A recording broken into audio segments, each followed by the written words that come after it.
Hey everybody, Grumels here with another Warthunder historic battle video. So, last week I flew the 190 and I had a pretty good time with it.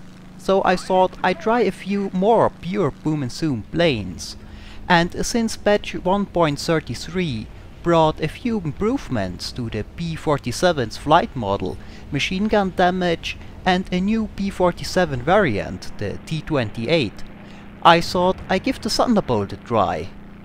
Now, I have almost never flown the P-47 in Warthunder so far, since I did not fly a lot of high wing load fighters in general, so I was not really sure what to expect. But I have to say, I was positively surprised, and I am having a very good time flying the plane. I would go as far as to say it is currently one of my favorite boom and zoom fighters. So let's take a look at the chuck. I have both the T-25 and T-28, and in the clips in this video, my T-25 has about half the upgrades unlocked and the T-28 has either none or the tier 1 upgrades. The difference between the two is minor to non-existent though. Now, the Thunderbolt is of course a pure boom and zoom fighter. The plane is huge for a single engine fighter and very heavy, but also sports a very powerful engine with a sophisticated and massive super turbocharger system. The turbocharger takes up most of the rear fuselage and is one of the reasons the plane is as big as it is, and its air intake gives it its distinctive oval shape when you look at it from the front. Now, the engine with its turbocharger is of course designed to provide its best performance at high altitude, which you currently rarely need in Warthunder. I hope that in the future we will see a few more scenarios like bomber escorts, where the fighting takes place higher. But even on the usual Warthunder altitudes, the P-47 is a great boom and zoom plane. It is very fast and a great diver. It can reach very high speeds in a dive and is able to pull out of them with a pretty high G-load. Now, the plane does not accelerate very well in a straight line, but that is to be expected from a plane this heavy. Assisted by a slight dive though, it will reach very high speeds. Now, that means of course that you want to have some altitude, as always in a boom and zoom fighter. The P-47 is very heavy, and a heavy object on high altitude has a lot of potential energy. You had to spend a lot of energy to get up there in such a big plane, and now you can turn this energy into speed. Of course, that also means you need a bit of patience and discipline when flying the Thunderbolt, or any pure boom and zoom plane. With its weight, the Thunderbolt won't climb well, so you have to spend a bit of time to get to a good altitude. You can do that by either climbing to the side or above your base. If the sun is low and not towards your opponent, it is often a good idea to climb towards it, so you have the sun in your back when you turn around and fly towards the fight. Now, one more thing about the Thunderbolt. It has of course a high wing loading and turns should be avoided. But on high speeds it does not turn too bad. It is never a good turner, but at least at very high speeds it turns better than I would have expected. Well, let's take a look at a few fights in the P-47. This first engagement was the first time I flew the chuck in months, and I still needed to get used to the high wing load in vertical maneuvers a bit. In this fight, a single P-17 moved away from our fighters at lower altitude and ran into the enemy team. Apparently the majority of the enemy fighters decided to go after the P-17, so when our fighters, including myself, arrived at the scene, we were presented with this beautiful sight. Almost the entire enemy team below us, a boom and zoomer's paradise. There are a LA-5, a LA-7 and several Yak-9s below us, and our fighters, 2 Spitfires, 2 Typhoons and my Thunderbolt, come down in dive attacks on them, attacking targets of opportunity. As usual, I try to go for the target that has the most potential to harm a teammate. However, currently all our fighters seem to have a good advantage over the opponent and nobody appears to really be in trouble. So I just go for the enemy fighter that is the highest, this Yak 9. Now here you can see a bit of a yaw instability when I do my attack. That was a smart problem with the earlier bubble top P-47s. The keel the Razorback Thunderbolts had on the back needed to be removed for the bubble canopies. That reduced stability a bit. In later models this was fixed by the introduction of a dorsal fin in front of the vertical stabilizer. Well, the Spitfire finished off the 9T and I can see only one more target on the minimap coming closer. Since all the opponents I have seen so far were below me, I look down in search for this target, wondering why I can't see him. But this LA-7 was actually above me, attacking with an altitude advantage. Apparently the only fighter on the enemy team that did not go for the P-17.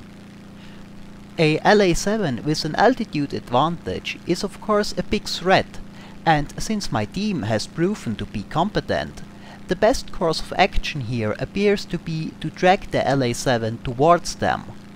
However, I am currently the highest plane on my team. If I fly straight toward my teammates, the LA-7 will end up above everyone. I would prefer if it would be lower, so I want to see if the LA-7 will follow me down. My team has finished off the LA-5 and is now coming towards me. I initially pull out into the opposite direction and look at what the LA-7 is doing. If he had followed me, my plan would have been to do another split S and then dive in the direction of the friendly planes. However, for now it looks like the LA-7 did not follow me in my dive and the distance is growing a bit. I bring the nose up a bit again to regain some height. Should he decide to attack someone else, I want to return with a bit of altitude. Taking another look, I can see that he is still going for me though, and the distance is closing again. So I go into a slight diving turn to face towards my team, and put the nose down when I face them to build up a bit of speed. Now the LA-7 has of course more altitude to play with and can build up more speed in a steeper dive. However, as I had hoped, he is now on lower altitude and by the time we reach friendly fighters, they will have an altitude advantage over him. I also forgot to retract my combat flaps this entire time, so if you wonder why I am not as fast as I should be, that is the reason. Well, with the LA-7 almost in range and my team so close, I decide to go on the offensive, since there is not much risk left. So I turn into the LA-7 and then up in the vertical. The LA-7 is at this point most likely so fast that he won't be able to follow this move without breaking wings. And I end up above him. This is where the ability of the P-47 to pull high Gs at fast speeds is often useful. Even if an opponent can follow you in a dive, he will have trouble maneuvering at this speed. I get a few shots off and try to turn a bit with the LA to get a feeling of how far I can go with the plane in a turn. It seemed like a good opportunity to try that with my entire team around, should it go wrong. And then I go up in the vertical again, stall the plane and come down in a semi-hammerhead and back in fire position and secure the kill. With this last fighter dealt with, the rest is just cleaning up some bombers. So that was my first round in the P-47 Thunderbolt. Let's take a look at another similar example, also on Korea, with the D-28. I am above a few enemy fighters, picking a good target for a dive attack, when I am again jumped from above by a LA-5 this time. I decide to use my plane's good dive ability and simply dive away from the LA-5. And since a few enemy fighters are in my path, I want to dive right through them and do whatever damage I can while I'm at it. At first I wanted to go for the Yak-1, but I saw that he was coming in my direction and I want to avoid a head-on. So I go for the Yak-9, get the pilot and continue straight. Looking back, I can see that the LA-5 and Yak-1 are following me. Now neither of them have any hope of catching up to the Thunderbolt when I go into a slight dive. But they won't explode on their own either. I have to go on the offensive eventually. With a few of my teammates still around and 2 of them behind me, the safest bet is a similar tactic than before. Drag them close to the friendlies and low enough, and then go on the offensive when teammates are close enough to help. So I go into a wide turn towards my team while keeping my speed up as good as possible, and then move towards my team in a slight dive. The Yak-1 breaks off eventually, but the LA-5 follows me all the way. Once I figure I am close enough to the friendlies, I go on the offensive, again turning into him and then using the speed I build up for some vertical maneuvering. Now you have to be careful in the vertical with the Thunderbolt. It is a heavy plane, so it is good at zoom climbing, but not at longer vertical maneuvers. They will waste energy pretty fast. Still, I like to use an initial vertical movement when I had built up enough energy. Just don't do it too long. Here you can also see that the Thunderbolt, while it is not turning anywhere near good, is still turning decent enough for a plane this big and heavy, if you have enough energy and speed. So once you get an energy advantage over a plane like a LA-5, you can usually keep on its tail, but of course you have to utilize maneuvers like high yo-yos. Don't try to stay on it in a flat turn, and always keep up as much energy as possible. Also, it is best to only try this on decent altitude, or like in this case, with backup. Should it go wrong, the best defense you have is your great dive speed, and for that you need some altitude. The best option of course is to keep up a boom and zoom approach, but that might not always be possible. Now the LA-5 is out of the fight, and the only plane left on the enemy team is the Yak-1 that followed me earlier. He is attacking a Hellcat, so we have to hurry there and help out. We make it in time and save the Hellcat, and with this last fighter down, this round is over. Well, I hope that those 2 rounds also show a bit how beneficial it can be to keep an eye on your own team and to incorporate their positions and actions into your planning and tactics. The communication in public teams is of course limited, so your team might not do what you hope it would or climb to the altitude you want them to. In this case, it is usually best to adapt to the situation, instead of trying to do your own thing, wherever your team helps you or not. Anyway, let's take a look at one last fight with a little bit more P-47 boom and zoom flying. Another engagement on Korea, this time flying the T-25 again. Most of the planes on both sides get destroyed in a fierce low altitude battle that developed in the middle of the map. Once the fight is over, only 4 planes are left. A F4F Wildcat and my Thunderbolt on our team, and a Yak-7B and a Lag-3 on the opposing team. After this first brawl, all the planes but me return to base to resupply. I however still have enough fuel and ammo for the 850 cal machine guns, so I don't need to return.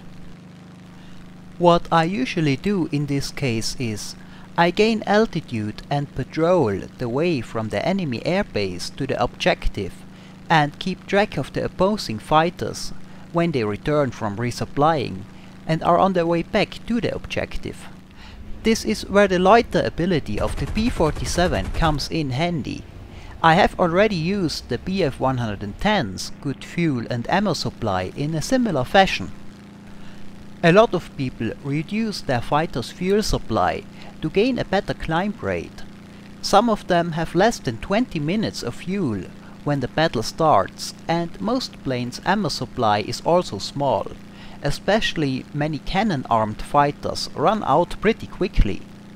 Because of this, most planes will have to return to base after the first engagements, to either get fuel, ammo or both.